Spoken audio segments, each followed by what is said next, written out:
Thanks to HBO for sending over a review copy, I was able to catch the first episode of House of the Dragon a little early, and of course, this is the non-spoiler review version, and as such, I'll keep it as short and sweet as possible. The first episode was decent. Hell, I'd even say it borders on being pretty good. And that's not a mark against the show, far from it, but I do keep seeing a lot of reviewers saying it's the best thing ever. It's better than the original pilot, or that Game of Thrones is back. And I have to agree and disagree at the same time. It's not better than the Game of Thrones Season 1 pilot, but it does invoke the feeling that we are, on some level, back to form. There's a lot of the same scenery here from Thrones. The violence, the fucking, the fighting, the Iron Throne bickering, they're all back. And in fact, I'd even say that if you're a book fan, you'll be quite content. Casual viewers, on the other hand, if they didn't prep by rewatching all of Game of Thrones, will either be confused or indifferent to some of the plot elements.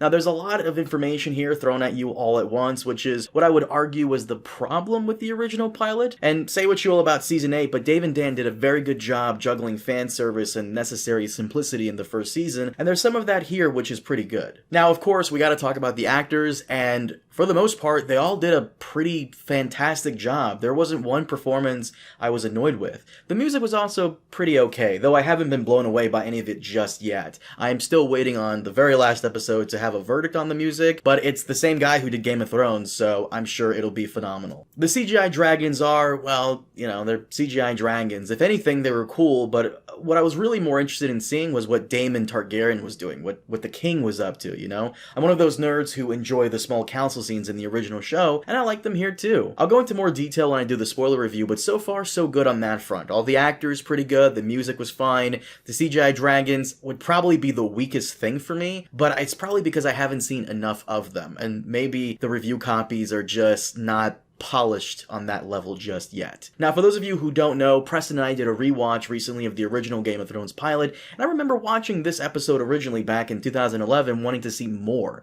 It ends on such a great cliffhanger that I kind of wish they did the same for this pilot. Now, it's not that I don't want to see more, because I do, but I'm not left eagerly waiting for the next episode. It didn't have that, whoa, what just happened moment for me like, you know, Jaime pushing Bran out of the window did, but it was enough fan service, and there's some original story material here, not in the book, that I'm very curious on how they'll handle that going forward. And for those of you who might state the obvious, yes, I do understand that the premise of the pilot is to set up a lot of the characters and motivation, but it's still a prequel at the end of the day, and it does spend quite a bit of time setting up some of the things we'll see in Game of Thrones, which I guess is okay, but I'm mostly wanting the show to stand on its own instead of relying on what came before. It's tough because we all stand on the shoulders of giants, or in this case, the eye of a blue-eyed giant, but it will be a difficult path forward for this prequel to stand out on its own, and based off what I saw, I'm hopeful for what comes next. But in the end, I am satisfied. I'm not blown away just yet, but I'm not disappointed either. It was decent, entertaining, and fairly well done. If you guys managed to catch it tonight, then definitely come back here and let me know what you thought in the comments below so I can feature your thoughts in the review video and somewhat discuss it with you. Also, be sure to like the video, subscribe if you haven't already, and I'll see you all next time. Have a good one.